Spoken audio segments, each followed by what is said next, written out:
Hi, Dr. Yoshi Ram here with Oasis Family Medicine, and I'm going to be talking about fasting and the idea of maybe calorie restriction. Now, fasting is a scary word for most people. It kind of is for me still, because I'm a foodie. I love food, and we live in this land of plenty. Now, fasting, I think, has been the idea of using it for its health benefits has been taken off in the last year or two. It's probably going to gain more traction, would be my guess. You'll be seeing a lot more about it. Now, it is a scary word though. We are foodies. Most of us are foodies. We are living in the land of plenty. But the reality is, until the last 100 or so years, humans, the average human, has not had access to food whenever we desire, right? Electricity, refrigerators, really good freezers and really good refrigerators were not even available to us until 100 years ago. And here in the US, we have a grocery store or a 7-Eleven on every corner. And so we are living in this land of plenty.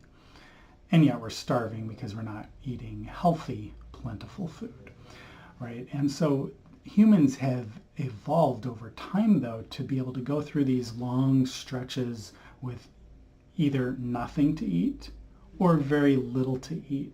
Right? Again, up until the last 100 or so years, and unless you're in a third world country, that's a different story. But for us here in the U.S., we have an abundance of calories available to us. But that's not how the human body was designed, and our genetics don't change that quickly. So unless you're one of those few really blessed people who eats tons of really good healthy food and has great metabolism and can still go a period without eating, without having a major blood sugar crash, then you guys are lucky people. There's a few of you out there, but that's not most of us. And I'm not talking about starvation when I talk about fasting. Now, if you have an ample amount of fat to lose, then you can starve in a very healthy way for a short time period. But we do not want to do long-term starvation. That decreases your energy. It slows down your metabolism. You might become cold as a result of that. It might affect your adrenals. It might affect your thyroid in a negative way. However, again, if you do it properly and you have ample fat, you can do long-term fasting. Now, what I'm going to be talking about here are terms more like the fasting mimicking diet, which is kind of spearheaded by Walter Longo from UCSD. I think he's a PhD. Some great studies on it and how useful it is. It's basically overall principle. You reduce your calorie intake to about 40%.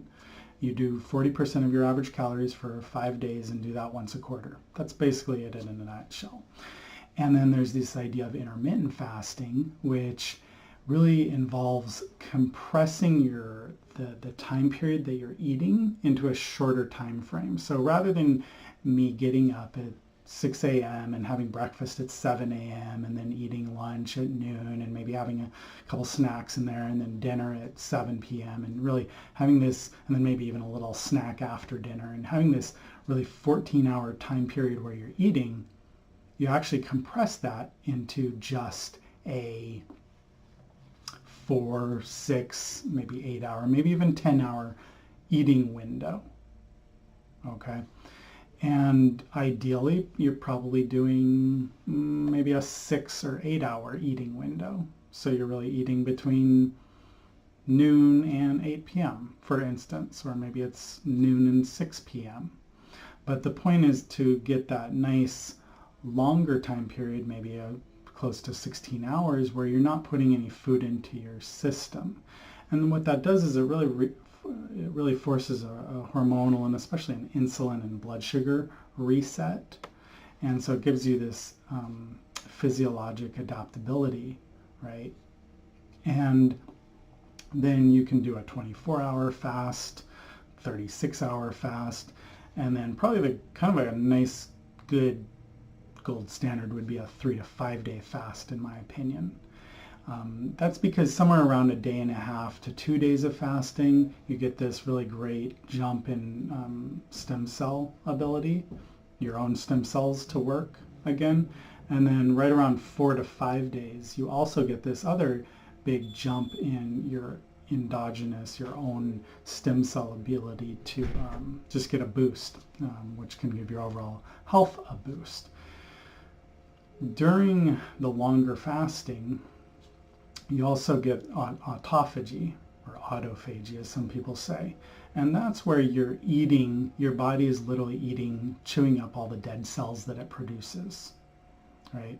And that's something that our bodies, we have not really allowed ourselves to do for 100 or so years, at least in the US, right? Because we're always eating. And so we never give our body a chance to clean up. I use the analogy oftentimes with patients in the office here. We have this nice new office, but if we're not taking out the garbage, it's only a matter of time before we become very inefficient here, because we're going to be cluttered up with all the old stuff, right? We can bring in all the new stuff or all the new nutrition or all the new foods we want, but if we're not able to take out the garbage, so to speak, we become less efficient. And that's what happens with our cells. And so autophagy or autophagy really seems to different numbers depending on what article you're reading, but probably somewhere around 24 hours it starts to kick in, maybe 30 hours it really starts to kick in. And so if you're able to do a 4 or 5 day fast, you are chewing up all of the dead cells and dead proteins in your body, getting rid of all of the cells in your body that are not functioning optimally, which then allows your body and the new boost in stem cells that you're inducing to create new and healthier and more robust cells. This is literally one of the best things somebody with Alzheimer's dementia could do, because it gives your body a chance to literally chew up the brain plaque, right? And what other major concepts? It's really important to, when fasting, it's really important not to restrict your overall calorie intake in the long run. So what does that mean? Even if you do a 5 day fast, which would be amazing, a lot of willpower there, a lot of intention and purpose behind it, and a lot of health behind doing that. But even if you do a 5 day fast, it's really important that you spend that first day or two maybe easing into it, so not overindulging yourself. But then after that, by like day 3, day 4, after you've completed your fast, you really want to be shoveling in the calories, because you want to get that metabolism back up. You don't want to slow down your metabolism in the long run. I'm a really big fan of, when you are fasting, to just do water and a little bit of healthy salt, maybe a Himalayan or Celtic sea salt, because of all the minerals in there. It's not just sodium chloride. Trying to think what else would be really important to mention. A lot of the blue zones, they really partake in periods of low calorie intake, as well as many of them for various religious purposes include fasting and low calorie in their diet. And so we can, again, I'm just a fan of taking what the blue zones can teach us.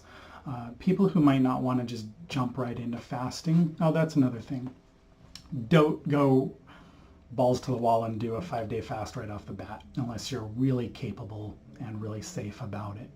You can spend time gradually easing into this. So maybe you just start out with not eating for 14 hours, and then the next week try 1 day where you're not eating for 15 or 16 hours, and then maybe the next week you try a 20-hour fast, and then the next week you do a 24-hour, and then the next week maybe a 30 or 36-hour fast, right? And then eventually, a few months from now, maybe you try to get into a 3 to 5 day fast. On those 3 to 5 day fasts, the first couple days can be hard, but for most people around day 3 and day 4, you just get this high. I did my first 4 day fast actually while I was at a conference, and I was just so focused, so dialed in. There were 10 or 12 or 14-hour days, like for 4 or 5 days in a row. And I had more energy than anybody else there, pretty much, I think, because I was fasting. So it was really beautiful. And to be able to get this again, physiologic adaptability to be able to shift between fat burning and sugar burning and not suffer from hypoglycemia just because you don't have a refrigerator nearby. That is not a healthy human being.